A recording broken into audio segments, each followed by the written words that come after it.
You probably think you know what the word romanticism means, don't you? Well, you're wrong. Really wrong.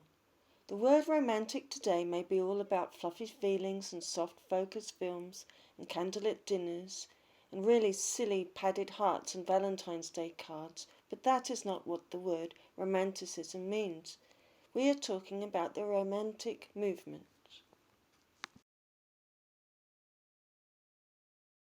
The Romantics were about rebellion, about being yourself, about powerful emotions like terror, anger, and love, about taking risks, having adventures, and rebelling against people who told you what was good, respectable, and decent.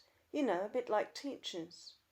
The Romantics could not stand to be wrapped up or associated with another group called the Enlightenment group.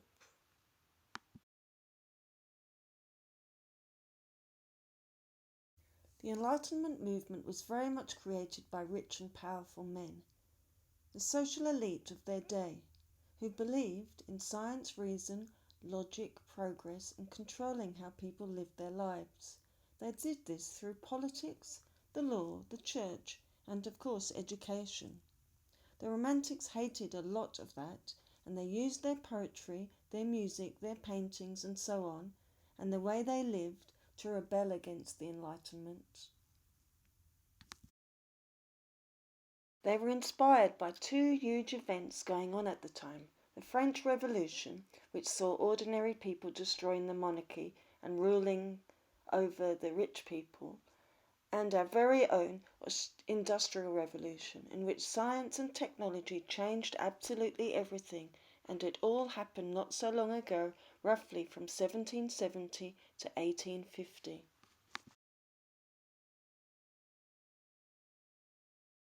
The Romantics liked the idea of their art being natural and spontaneous and for everybody. They rebelled against the poetry they'd grown up with, which was so clever and sophisticated, but hard to read, and aimed at scholars and aristocrats.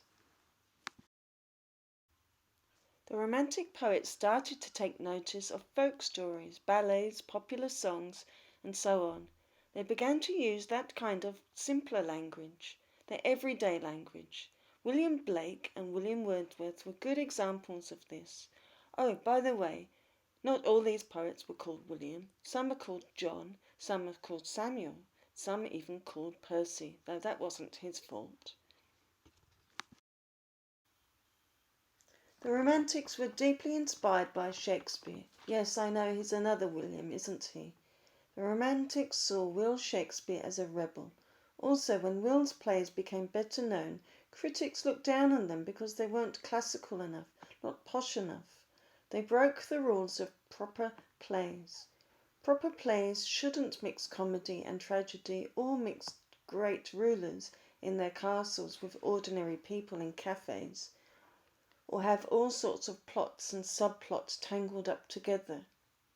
The Romantics saw Shakespeare as a champion of the individual, of folk culture, of you and me.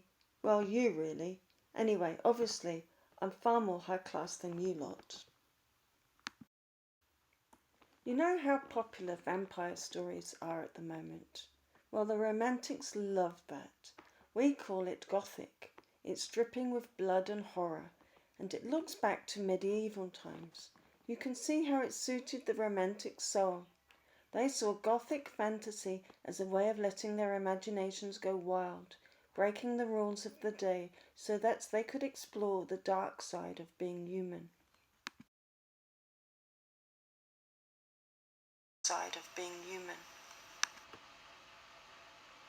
One of the Romantic poets was Percy Shelley, whose second wife was Mary Shelley.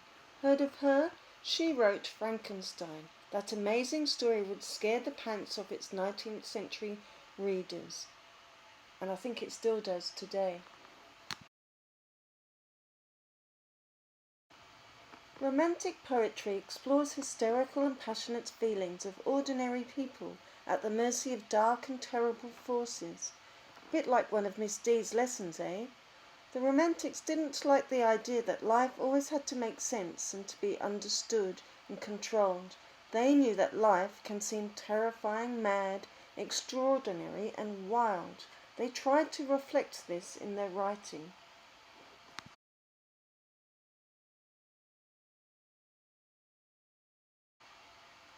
You can see this idea in the poems of William Blake, the earliest of the Romantic poets. He used ancient religious folk tales, myths and legends, Christian symbols, and so on to create an amazing poetic fantasy. Blake's day job was an engraver, a kind of artist, and he illustrated many of his own poems and books, sometimes with extraordinary and sometimes with grotesque pictures.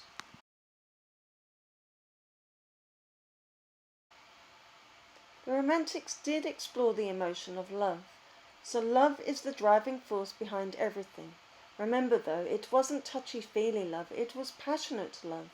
It was the Romantics who created the idea that every individual has the right to be in love and that love is essential for a happy marriage. Before then, in medieval times, being in love was seen as a serious mental illness. Even in the time of the Romantics, marriage was seen as a contract, a way of getting more money, land, or power. Nothing to do with love. Romantic poets often had a very unconventional view about love and relationships. They promoted the idea of the individual, which is now a dominant force in our society. Now this bit is important, so pay attention. The Romantic poets often put their ideas into practice.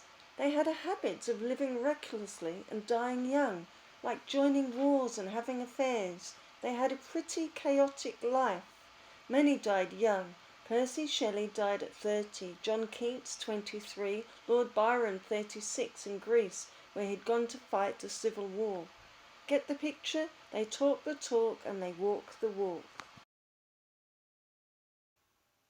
It was the Romantic poets who were famous for being sickened by the growing industrial revolution of Britain, and they rebelled against this.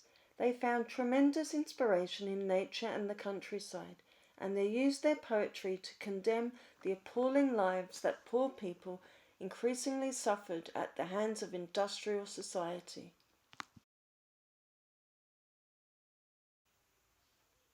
William Blake wrote poetry based on the sufferings of children forced to work in the factories, down the mines, or up chimneys. Blake went for long walks in the poor parts of London, and he saw for himself the horrific conditions in which the industrial poor lived. In some areas, the average life expectancy was 29 years old in 1842. Before then, the natural world was seen as a threat or evil, or downright evil, although human beings and nature were living with each other in harmony. However, as industrialization began to destroy huge areas of the English landscape and drove people into the cities, this was evident too in Australia. Remember Lawson's The Drover's Wife? The Romantic poets celebrated the feelings of awe and wonder that the natural world gave them. Just as they explored powerful emotions, they also explored inspiring sights and scenery. They were strongly associated with parts of the world, like William Wordsworth is associated with the lakelands of northern England. The bush poets in Australia are associated with the wildness of the bush, like Lawson, McKellar, Patterson and Judith Wright. I wonder, after all that romance, if our lives will ever be the same again.